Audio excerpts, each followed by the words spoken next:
Today, I will be reading part of the part of an article that I wrote a few months back, and I will publish this as a blog in alirahimibook.com, and we will post this video also on my YouTube channel at Ali R Rahimi.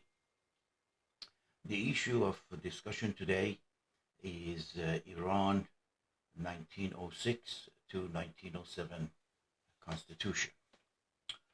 Over the past 47 years, the Islamic Republic of Iran has engaged in systemic abuse of human rights and misappropriation of the nation's wealth and resources.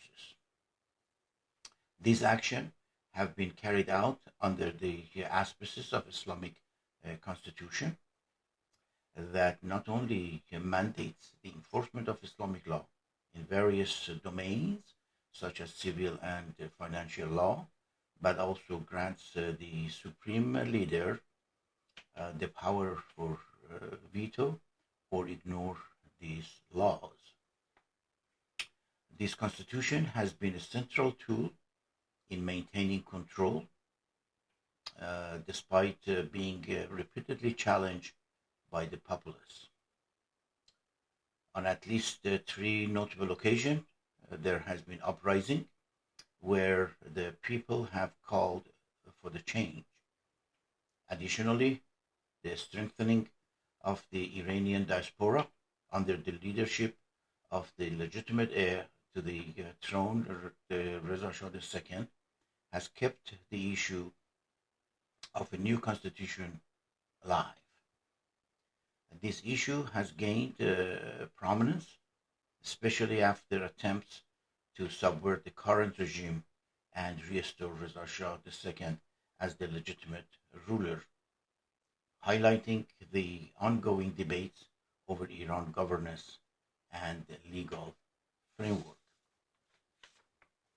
The Constitution of Constitutional Monarchy of Iran was ratified in 1906 and its amendment in 1907.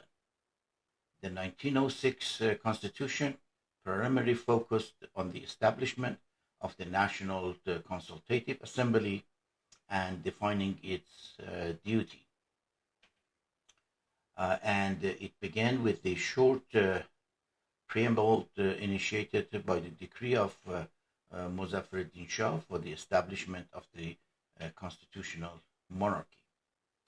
This text does not formally begin with the religious phrases, but in some printed or written version, religious phrases may have been informally added. In 1907, amendment to the Constitution, ratified a year later, is a more comprehensive document that addresses the rights of the nation, the separation of powers, and the religious issue. The preamble of this amendment also does not formally start with religious phrases, but its initial articles explicitly refer to religious matters. In some specific versions, religious phrases may have been informally added. During the constitutional period, some documents and printed version may start with the phrases like "in the name of the God Almighty," due to writing custom of the garner religious support from the community. These phrases are usually seen in informal preamble or in various published by religious institutions or scholars. The potential events and standstill during the reign of the Reza Shah and Mohammad Reza Shah, along with the Islamic Revolution of 1979, highlights the detrimental effect of the Islam and clergy in Iran's political process. These influences hindered Iran's modernization effort, even among those who supported the constitutional monarchy. The establishment of 12 Shia Imam as the state religion paved the way for social and political injustice and discriminations. Additionally, the Second Amendment to the 1906 Constitution concerning the Religious Consultative Assembly was often overlooked, yet it was a potential source of tension that ultimately led to the religious uprising in 1963 and the rise in the popularity of Khomeini.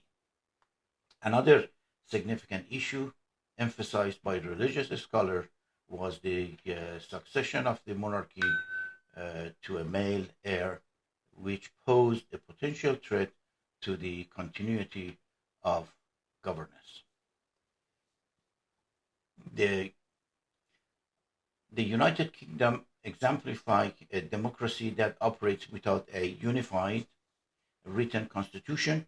Instead, it relies on an unwritten constitution composed of statutes, common law, conventions, and key historical documents such as Magna Carta 1215 and the Bill of Rights 1689. These components collectively uphold principles like parliamentary sovereignty and the rule of law, guiding the democratic process without a singular codified document. Similar to the UK, other democracies also function without a single formal constitution. New Zealand, governed by the combination of statutes such as Constitution Act 1986, common law, and established conventions. New Zealand lacks consolidated constitutional document. Israel, while it does not possess a comprehensive written constitution, Israel operates under a series of the basic laws that act as a de facto constitution framework, supporting its democratic governance and parliamentary practices.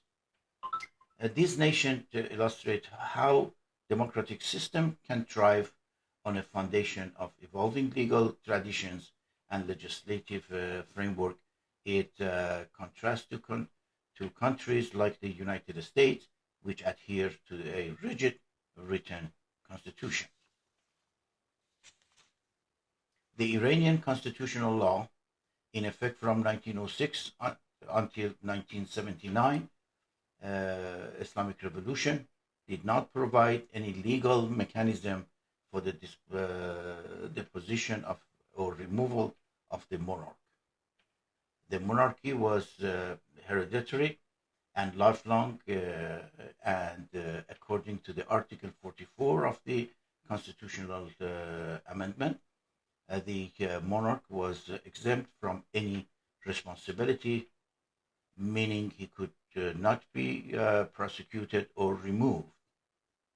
In practice, only in exceptional cases like during the Constitutional Revolution and the deposition of Muhammad Ali Shah in 1909 were such action taken through revolutionary and military means and decision by assembly of constitutionalists rather than based on the specific legal provision in the Constitution. These actions were more revolutionary than legal. The principle of 1907 Constitutional Amendment primarily relates to the official religion, monarchy, and succession laws. These principles are as follows. Article 1. The official religion of Iran is Islam of the Jafari 12 sect, and the Shah of Iran is obligated to acknowledge